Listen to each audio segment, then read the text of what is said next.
Now we're going to make the egg emulsion. Let's start. You're going to need at least one jar, and I'm using baby food size jars, and I'm going to show you why I prefer using two, but you're going to need to get at least one jar. You're going to need a sharp instrument because you're going to pierce the egg yolk. You're going to need a small piece of cheesecloth, and that's going to go over the top of your jar as a filter. So I'll set that off to the side like this. And you're going to need paper towel. So get a nice size piece of paper towel, and you'll want to lay that in the middle. And finally, I prefer using a bowl. So I'm going to set this bowl here, and I'm going to start by that. I shouldn't have said finally because I didn't mention the egg. You'll need an egg. And my only recommendation at this point is get an egg as fresh as possible.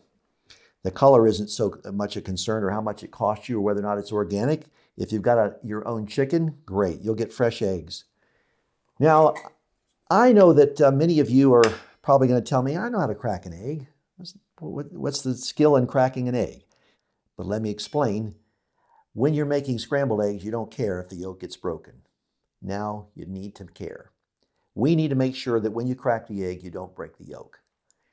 And I like to just use a sharp instrument and make a break on the side of the egg shell and then peel it apart, so to speak, so that I can get that egg yolk out of there without breaking it. And by the way, if you get fresh eggs, it's easier because the egg yolk won't break so easily.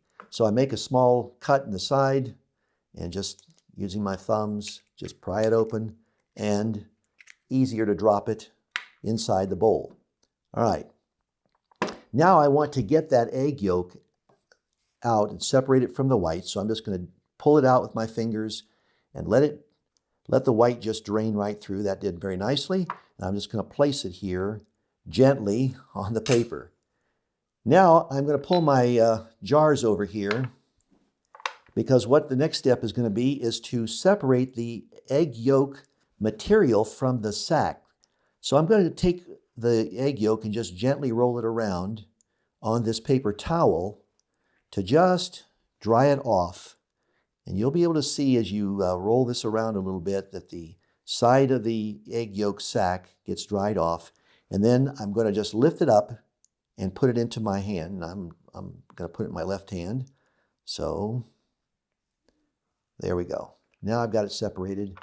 I'm going to bring it over my jar, and I'm going to pull out a sharp object so that I can just hold on to it and pierce the yolk sac and let the interior yolk just drain into my jar. There it goes. And I'm just trying to, with my fingers, to hold back the yolk sac because I don't want that in my egg emulsion.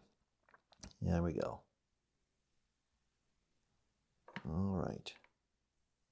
And I've got pretty much all of it out of there. And I'm going to take the rest, which is the yolk sac. You can see the sac is separated from there. I'll just put that over to the side.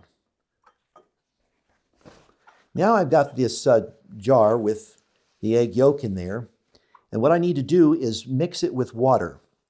Now at this stage, it's important that I don't put too much water in there because I want as much of the egg yolk to make up my egg emulsion as possible. But generally, egg tempera painters over time have determined that a 50-50 water to egg yolk mixture is just about right.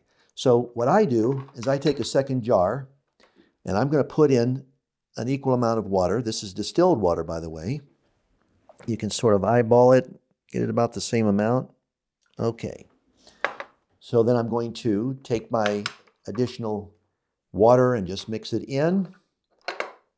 Keep my second jar there and use God's perfect blender, my finger here, just to mix up the water and get all the egg yolk from the side and get as much of that water and egg mixed up as possible. Let's get this out of the way here. All right. Now when I feel I've got it pretty much mixed up, now one last step is I want to strain any of the possible remainder of the sac, egg yolk sac, that was in and left in my mixture. So I'm just going to make a little indent. Now I'm going to strain my egg emulsion like this. All right.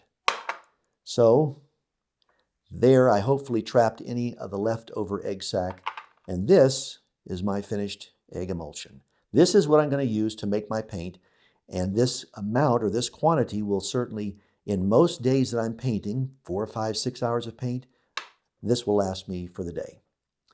Now we can start painting.